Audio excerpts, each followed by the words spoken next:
Bueno, moi bo día.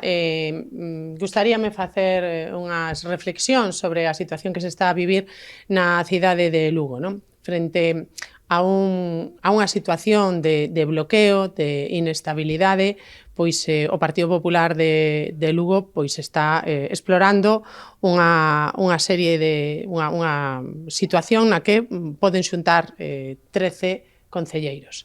Nese contexto, cando se pensa na mellora das condicións dos cidadáns de Lugo, cando se pensa en reverter unha situación de bloqueo, pois salen o Bloque Nacionalista Galego e o Partido Socialista a criticar que o Partido Popular pois intente solucionar os problemas dos lucenses. Eu quero lembrar aquí que o Partido Popular de Lugo gañou as eleccións en Lugo, quedou a un puñado de votos da maioría absoluta, con 12 concelleiros. E, por tanto, ten a obriga de responder ás necesidades dos lucenses e, por tanto, intentar mellorar a situación da cidade. Se neste momento hai unha posibilidade de ter 13, creemos que hai que aproveitar esa oportunidade para mellorar a situación dos lucenses. Porque os cidadáns que confiaron no Partido Popular de Lugo non nos perdonarían que non fixéramos algo para mellorar a situación da cidade. Frente a eso vemos como nos critican pois tanto a señora Pontón como o señor Besteiro pois de xerar inestabilidade. Miren, aquí o único que xerou inestabilidade foi o Partido Socialista, que cando perdeu as eleccións, a súa alcaldesa tardou 7 meses en deixar a alcaldía e vir para o Parlamento. Cando Lara Méndez tivo a oportunidade de elexir entre Lugo e o Parlamento de Galicia, elexiu o Parlamento de Galicia. Veremos se agora se dá a circunstancia que Elena Candia teña que elexir entre o Parlamento de Galicia e Lugo, que elixe.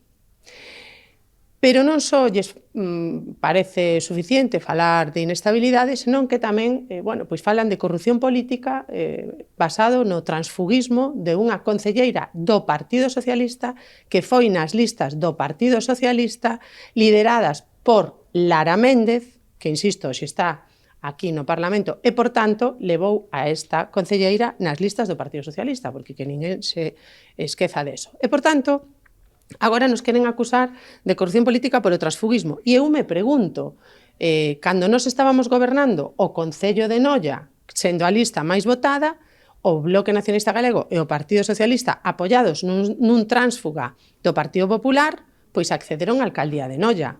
Que lle temos que chamar a eso? Que pasa? Que cando fan eles está ben e cando fai o PP non pode ser? Pois mire, as reglas democráticas son para todos as mesmas. E cando falan de que hai estabilidade no Concello de Lugo porque teñen aprobados os orzamentos, pois mire, a mesma estabilidade que tiña Mariano Rajoy cando aprobou os orzamentos no ano 18 e Pedro Sánchez lle fixo unha moción de censura, non?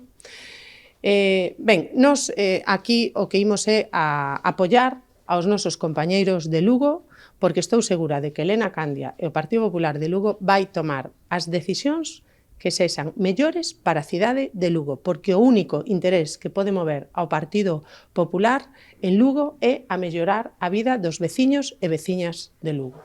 E nós, nese contexto, pois, imos apoiar, lóxicamente, as decisións que tome Elena Candia e o Partido Popular de Lugo.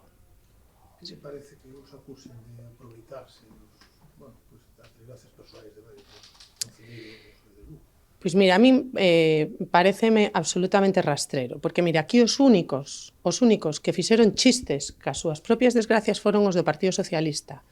Lembro unha foto de mediados do mes de marzo dunha comida na que estaba o alcalde do Partido Socialista, algúns concelleiros e algúns asesores do Grupo Municipal do Partido Socialista que levaban unha camiseta que decía algo así como «Se o barco afunde, convertémolo en submarino». Estaban todos moi alegres e sonrindo nesa foto. Sinceramente, aquí os únicos que fixeron chistes con a súa propia desgracia foi o propio Partido Socialista. Que tempos manexa o partido en Lugo para poder registrar esta moción de censura, para negociar, conseguir ese voto que falta? Non sei se hai algún prazo marcado. Insisto, é un traballo que está facendo o Partido Popular de Lugo e nós, pois, insisto, nós apoiamos as decisións que tomen, eso sí, sempre que sexan en mellora da situación da veciñanza de Lugo e da cidade de Lugo.